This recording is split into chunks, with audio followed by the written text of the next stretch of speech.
Salut à tous, je suis ravie de vous retrouver dans cette nouvelle vidéo et aujourd'hui je vais donc répondre encore une fois aux questions que vous m'avez posées sur Instagram. Je vous ai effectivement mis en story un questionnaire et vous m'avez donc posé plein de questions, je ne les ai pas encore lues et je vais tout simplement piocher un petit peu à droite à gauche. Je ne vous ai pas imposé de thème cette fois-ci et je ne sais pas encore à quelle question je vais répondre. On va simplement faire ça au fur et à mesure comme ça vient et ma foi on va commencer tout de suite. Donc les questions auxquelles j'ai peut-être déjà répondu également dans des précédentes vidéos, mais si vous me les posez c'est que vous ne les avez pas vues ou que l'information était cachée. Donc pourquoi pas y répondre une dernière fois dans cette vidéo.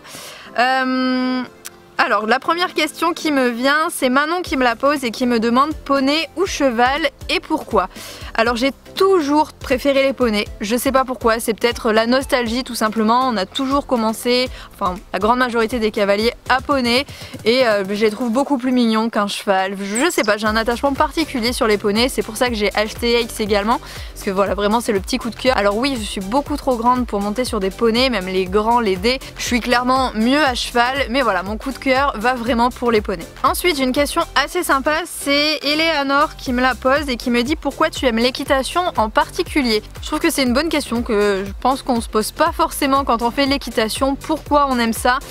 Moi c'est assez simple, hein, c'est la relation avec l'animal, je l'ai toujours dit et je le répète encore, si demain Bali se casse une jambe ou que je peux plus le monter, que voilà je peux plus rien en faire, et ben c'est pas grave, ce qui importe pour moi c'est vraiment l'échange et encore une fois la relation que je peux avoir avec lui, même s'il n'y a plus de travail à pied, s'il n'y a plus toutes ces choses là, juste de m'en occuper, voilà, de le soigner, de le penser, c'est des moments qui restent très agréables pour moi et le fait d'être à cheval c'est pas forcément important, donc je dirais que c'est pas forcément l'équitation que j'aime mais c'est plutôt voilà, l'évolution avec l'animal, l'échange qu'il peut y avoir réellement et pas forcément voilà, le côté sportif, même si ça y fait également et que j'apprécie énormément être à cheval, mais ce n'est pas du tout ce qui fait que j'aime l'équitation. Troisième question de Inès qui me demande si j'ai déjà voulu arrêter l'équitation à cause d'un moniteur. Oui, ça m'est arrivé, je crois que c'est la première fois que j'ai arrêté l'équitation.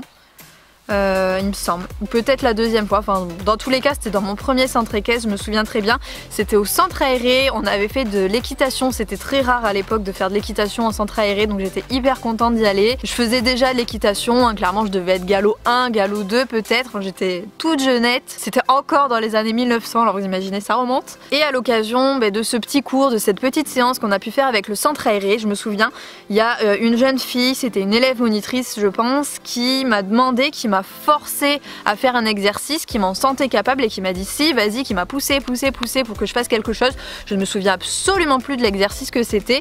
et pourtant voilà, elle m'a braqué complètement et à la suite de ça je me suis dit j'ai envie d'arrêter, je suis descendue. Ça m'a fait arrêter l'équitation pendant quelques jours, quelques semaines, je saurais pas vous dire exactement, encore une fois j'étais jeune et je me souviens plus forcément, mais je sais que oui j'ai failli arrêter à cause d'elle, ou du moins j'ai arrêté pendant un certain temps à cause de cette jeune femme qui m'a forcé à faire un exercice alors que j'en avais pas envie ou alors que j'avais peur, encore une fois je me souviens plus, mais dans tous les cas il faut jamais voilà, forcer quelqu'un à faire quelque chose, ça n'amène en général rien de bon. Louise me demande pourquoi j'ai changé le nom de ma chaîne. C'est simple, vous étiez très nombreux à me demander d'inclure Ace dans le nom de la chaîne et donc j'ai trouvé ce nom et ce logo que je pense assez simple d'ailleurs. Voilà, il est juste ici le logo, je le porte encore aujourd'hui. Le nom de la chaîne, donc 3 cœurs, et le logo représente nos 3 entités en fait. Le gros cœur ça va être moi et de chaque côté je vais avoir Ace et Bali qui sont les petits cœurs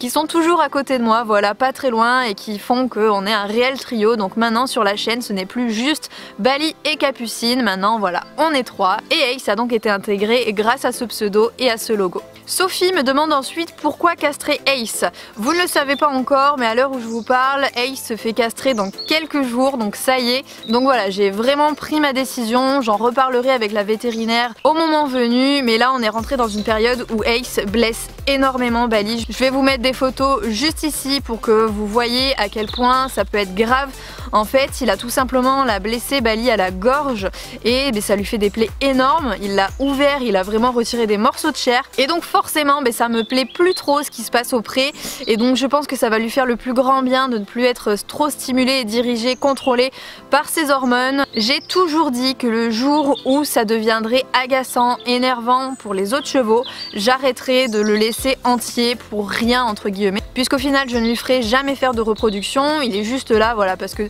au final ça ne servait pas à grand chose de le castrer, mais maintenant c'est plus possible pour les autres, pour Bali, pour Tyler. Ace c'est tout le temps